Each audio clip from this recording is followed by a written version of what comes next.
My name is Tammy Payne, and I'm going to talk to you today about the roles and responsibilities of the special education teacher. I have an infographic here that I've created that outlines some of these roles and what we can do as special education teachers to assist our students. The first one I'd like to talk about is how a special education teacher can support learning. We can adapt instructional material and deliver it in a way that is receptive to the student.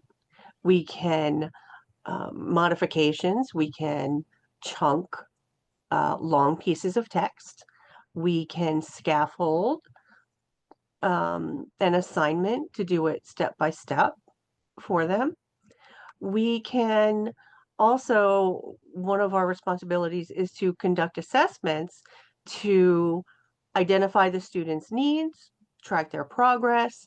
We need to see how they're doing and be flexible to make changes to our lesson plan if it's not being, if the student is not being receptive to it for whatever reason. We also want to set realistic expectations for our students. We don't want to give them work that is below their level. We want to challenge them. So we want to have a rigorous classroom. Um, in addition, we can, for legal responsibilities, we have really center around the IEP. We need to write the IEP. We need to ensure that it is implemented by the classroom teacher if we are not the classroom teacher for that particular student. We need to make sure this document stays confidential. It is only shared with the IEP team. Um, and that also goes to ethical responsibilities, where we need to act professionally, confidentiality with our students' information. We must exercise professional judgment at all times. We also have collaborative responsibilities, not just with our fellow teachers, but with communities. So with our fellow teachers, we can gather together, talk about lessons, how they're doing with our students, what changes that we think might be needed. Um, and we can bounce ideas off of each other and generally work together for the good of the student. In addition to collaborating with peers, we can collaborate with um, community agencies. For instance, here in Maryland, the Maryland State Department of Education as a Division of Rehabilitation Services, DOORS, which works closely with our IEP facilitators in order to help our students um, acquire summer jobs. They go out to work sites that are willing to hire our students with exceptionalities, and the students will go visit the work site. Students have a job, they have a paycheck, and it could turn into a permanent job. So there is collaboration. And we also have responsibility to advocate for our students. We need to make sure in the classroom that they have what they need in the classroom. We need to make sure that they have everything that they need to succeed. So it's not just, advocation is not just maybe lobbying Congress for something or going to your county commissioners for something. It could be right there in the school. So now I'd like to talk to you about my personal vision for meeting the needs of the students with exceptionalities. For me, it is to create, the basis is to create an inviting classroom. I feel as though if students are comfortable in my classroom, they will be more receptive to learning.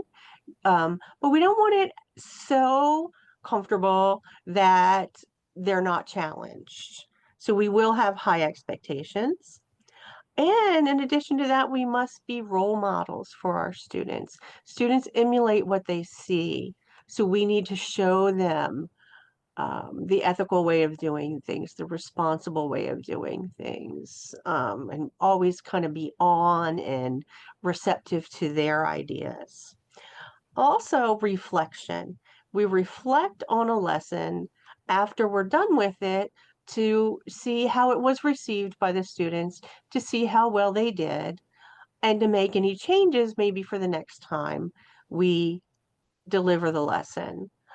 In addition to that, we could change a lesson midstream. If I find that I have a lesson and I'm losing the students, I will switch it up right in mid lesson and go in a different direction.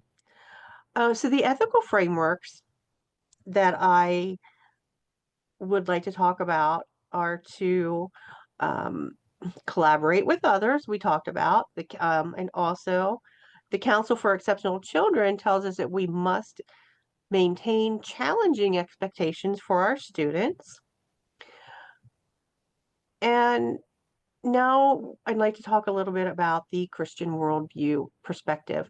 The one quote that I saw that I really liked was, according to the GCU One Foundation, special educators should serve others in a way that promotes human flourishing.